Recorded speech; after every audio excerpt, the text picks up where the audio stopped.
రమగారు ఉగాది శుభాకాంక్షలు అండి. ఉగాది శుభాకాంక్షలు జయ.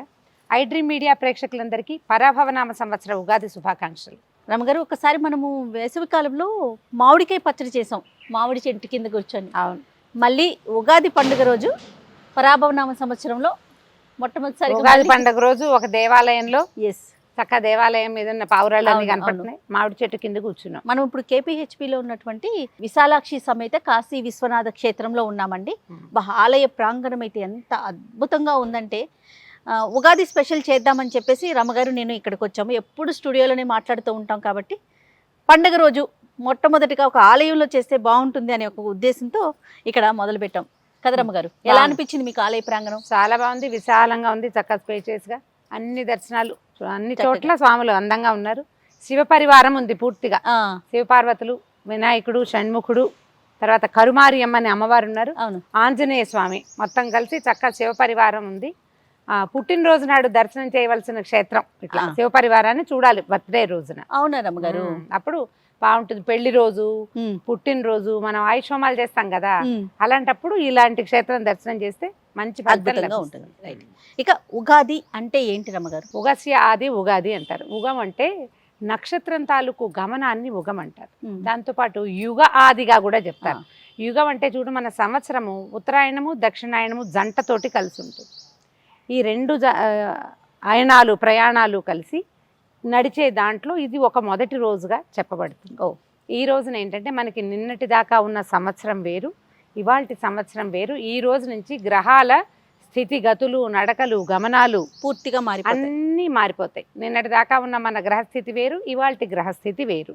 పైగా ఏం చెప్తారంటే ఈ రోజునే సోమకాసురుణ్ణి సంహరించి అతను పట్టుకెళ్ళిపోయి సముద్ర గర్భంలో దాచిపెట్టిన వేదాలని విష్ణుమూర్తి మత్స్యావతారంతో బయటకి తీసుకొచ్చారు. ఉగాది నాడు తీసుకొస్తే ఈ రోజున అంటే చైత్రశుద్ధ పాడ్యమి నాడు ఈ వేదాలని గ్రహించినటువంటి బ్రహ్మదేవుడు మళ్ళీ సృష్టిని ప్రారంభించారు. అందుకని ఈ రోజుని ప్రత్యేకమైన రోజుగా పరిగణిస్తారు. నక్షత్రాల గమనం కూడా మొత్తం అంతా ఇక్కడే మొదలు, ఈ రోజు నుంచి వాళ్ళే మొదలు. దీంతో పాటు మనకి భారతీయ సంప్రదాయంలో మనకి విక్రమార్క శకం, శాలివాహన శకం, 2 శకాలు ఉన్నాయి. అవునండి. శాలివాహన శకం ఈ రోజునే ప్రారంభమైంది. శాలివాహన చక్రవర్తి విక్రమార్కుణ్ణి ఓడించి 2000 సంవత్సరాలు పూర్తిగా రాజ్యం చేసిన విక్రమార్కుణ్ణి బాలుడైన శాలివాహనుడు ఓడించాడు. ఓడించి ఈ రోజున ఆయన పట్టాభిషేకం చేసుకున్నాడు. శాలివాహన శకం ఈ రోజు నుంచి ప్రారంభం. అందుకని ఈ రోజున ఏంటంటే మనం షడ్రుచులు కలిసింది.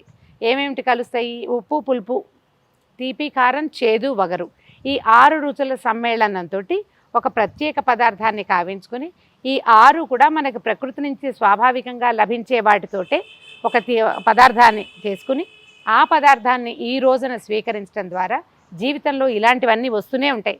కష్టాలు నష్టాలు వస్తాయి, సుఖాలు దుఃఖాలు వస్తాయి, కలిమి లేమి కలుగుతూనే ఉంటుంది. అప్పుడప్పుడు కొన్ని చేదు అనుభవాలు, చేదు జ్ఞాపకాలు, అరిగించుకోలేని నిజాలు, వగరుగా ఉండేవి, ఇవన్నీ ఉంటాయి. వీటన్నిటిని సమతుల్యంగా సమానంగా స్వీకరించాలని మనకి చెప్పటం కోసమే ఋషులు ఈ రకమైన పద్ధతిని ప్రవేశపెట్టారు.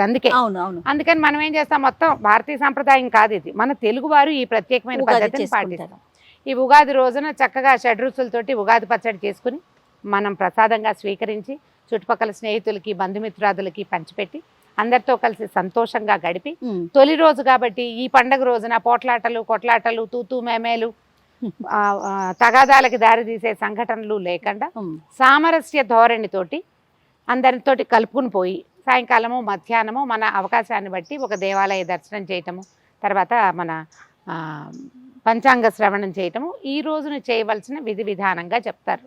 ప్రత్యేకమైన పూజా విధానం అంటే ఏ దైవాన్ని పూజించాలి రమగారు? మన ఇష్టదైవం, ఈ రోజును మన కులదైవం, మనకి ఏ దేవాలయం అందుబాటులో ఉంటే ఆ దేవాలయ దర్శనం చేసుకోండి. మనం ఎప్పుడు ఒకటి చెప్పుకుంటాం జయ, మన వీధిలో మన ఊర్లో మనకు అందుబాటులో ఉన్న దేవాలయాన్ని విడిచి కాశీరామేశ్వరం వెళ్ళినా మనకి ఫలితం లభించదు. అవును, చుట్టుపక్కల ఉన్న వాటిని చూడాలి. ఇప్పుడు ఎక్కడో ఉన్న బంధుమిత్రులకి ఫోన్ చేయటం కంటే ముఖ్యమైనది పక్కింటి వాళ్ళని పలకరించడం, మన తల్లిదండ్రులని గౌరవించడం, ఇంట్లో ఉన్న పెద్దవాళ్ళని గౌరవించడం, చుట్టుపక్కల వాళ్ళతో స్నేహంగా సౌహార్ద్రంగా మెలగటం, తర్వాత ఇంకా దూరంగా ఉన్న చుట్టాలు అందరినీ పలకరించుకుంటాం పండగ రోజున. ఇది మొదటి రోజు కాబట్టి ఉత్తమ క్రియలు ఏవైనా చేస్తే మంచిది. ఓకే. మొదటిది మనం పంచాంగ శ్రవణం, ప్రసాద స్వీకారం, పంచాంగ శ్రవణం, దేవాలయ దర్శనం, బంధుమిత్ర సందర్శనాలు కుదరవు కాబట్టి ఫోన్లో వాట్సాప్లో పలకరించుకుంటాం కదా, అది చేస్తే సరిపోతుంది. పిల్లలు ఏదైనా చదువుకునే పిల్లలు ఉంటే ఈ రోజున కాసేపు తొలి రోజు కాబట్టి చదువుకోవటం. అత్యవసరం అయితే కానీ వైద్యుడి దగ్గరికి వెళ్ళొద్దు, బాగా అవసరం అంటేనే వెళ్ళండి, లేకపోతే మొదటి రోజున చెయ్యొద్దు. గొడవలు పోట్లాటలకి దిగద్దు, ఏదైనా మార్చటాలు సరిచేయటాలు ఈ రోజున చేసుకోవద్దు. అన్ని మంచి కార్యక్రమాలతో మొదలు పెట్టాలి. చక్కగా ఏదైనా పూజ చేసుకోవటం, చక్కగా 4 రకాల పిండి వంటలు వండుకోవటం, అమ్మవారికి నివేదనలు కూడా చేస్తారు. కొన్ని ప్రాంతాల్లో ఉపారాలు ఎత్తటం అంటారు, అంటే ఉపాహారం అనమాట అమ్మవారికి. ఈ ఉపారం ఎత్తటం అంటే మన ఇంట్లో అమ్మ జేజి విగ్రహం ఉంటే సరి, ప్రతిమ ఉంటే, లేకపోతే ఏం చేయొచ్చు అంటే ఒక గోడకి వంట ఇంటిలో చేసుకుంటే బాగుంటుంది. ఒక గోడకి చక్కగా గుండ్రంగా పసుపు రాసి 3 కుంకుమ బొట్లు పెడతాం. కుంకుమ ఇట్లా అడ్డంగా 3 చారలు పెట్టి కుంకుమ పెడితే చక్కగా అమ్మవారి అక్కడ దర్శనం ఇచ్చినట్టుగా కనపడుతుంది. ఈ మనం గారెలు, బూరెలు, పాయసము, పులిహోర, దద్దోజనము ఇట్లా 5 నుంచి 9 వరకు మన ఓపిక పిండి వంటలతోటి చక్కగా భోజనం వడ్డించి 2 ఆకులు వడ్డిస్తారు. మామూలుగా 1 ఆకు వడ్డించకుండా 2 ఆకులు పెట్టి అన్ని పదార్థాలు చక్కగా పెట్టి మనం చేసినవన్నీ పాత్రలతో పెట్టే విధానం కొన్ని చోట్ల కనపడుతుంది. అవునండి. అంటే ఏం వండేమో ఆ గిన్నెలు తీసుకొచ్చి పెట్టేసేయటం, లేదా 2 ఆకుల్లో విస్తళ్లలో కానీ అరిటాకులు చాలా మంచిది. చక్కగా వడ్డం చేయటం, అమ్మవారికి నివేదన చేసి 1 ఆకుని మామూలుగా ఊళ్ళల్లో అయితే చాకలి వాళ్ళ ఇంట్లో బట్టలు ఉతికే వాళ్ళు ఉంటే వాళ్ళకి ఇస్తారు. మేము ఈ అవకాశాన్ని బట్టి చేయండి. ఏమీ అవకాశం లేకపోతే మన ఇంట్లోనే ముత్తైదు పెద్దవాళ్ళు ఫ్రెండ్స్ ఎవరైనా ఉంటే వారికి పెట్టడం. 2వ ఆకులో గృహస్థు భోజనం చేస్తే మంచిది అని చెప్తారు. మన పద్ధతులు ఆ ప్రాంతంలో చేస్తారు. మనం ఇవన్నీ చేయము, కానీ 5వ 9వ పిండి వంటలు చేసుకుంటాం. దేవుడి దగ్గర పెట్టి నివేదన చేసి మనము ప్రసాదంగా తీసుకుంటాం. ఫ్రెండ్స్కో, స్నేహితులకో, చుట్టుపక్కల వాళ్ళకో, ఎవరో ఒకళ్ళకి చుట్టాలకో పంపించవచ్చు, అందరికి వడ్డించవచ్చు. ఒక 5-6 పీల్చుకుంటే ఇంటికి భోజనానికి అది కూడా మంచిదే. ఉగాది రోజున సత్కార్యం చేయాలన్న సంకల్పం చేయండి. ఏదైనా సరే, ఒకళ్ళకి సహాయం చేయటము, ఎవరికైనా పిల్లలకి చదువుకి డబ్బులు ఇవ్వటము, ఒక దేవాలయానికి డబ్బులు పంపించటము, ఒక సత్కార్యానికి 10 రూపాయలైనా పక్కన పెట్టండి. మంచి విషయం కదండి. ఒక 10 రూపాయలైనా పక్కన పెట్టి ఆ 10 రూపాయలు అక్కడ అప్పచెప్పండి. తొలి రోజున మంచి సంకల్పాలు చేయండి.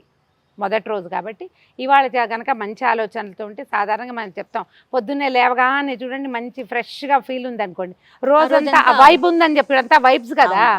అలాగే మొదటి రోజున కనుక మీరు గుడ్ వైబ్స్ తోటి స్టార్ట్ చేస్తే తర్వాత సంవత్సరం అంతా కూడా సాధ్యమైనన్ని గుడ్ వైబ్స్ మన దగ్గరకు వస్తాయి. ఈ ఆలోచనతోటి ఉగాది పండుగని చక్కగా సుసంపన్నం చేసుకోండి. ఇలా ముందుకెళ్దాం మనం. రైట్. సో ఈ సందర్భంగా మన దేశం, మన రాష్ట్రం, మన ప్రపంచం శాంతియుతంగా ఉండాలని, అందరం ఆరోగ్యంగా ఆనందంగా ఉండాలని మనస్ఫూర్తిగా కోరుకుందాం రమ్మగారు. అలాగేనమ్మా, ప్రపంచ దేశాలన్నిట్లలో ఈ యుద్ధ బాధితులుగా ఉన్న వాళ్ళందరూ కూడా ఈ బాధల నుంచి బయటపడిపోవాలని, ప్రపంచమంతా సుఖశాంతులతో ఉండాలని మనస్ఫూర్తిగా కోరుకుందాం. ఐ డ్రీమ్ మీడియా ప్రేక్షకులందరికీ పరాభవ నామ సంవత్సర ఉగాది శుభాకాంక్షలు.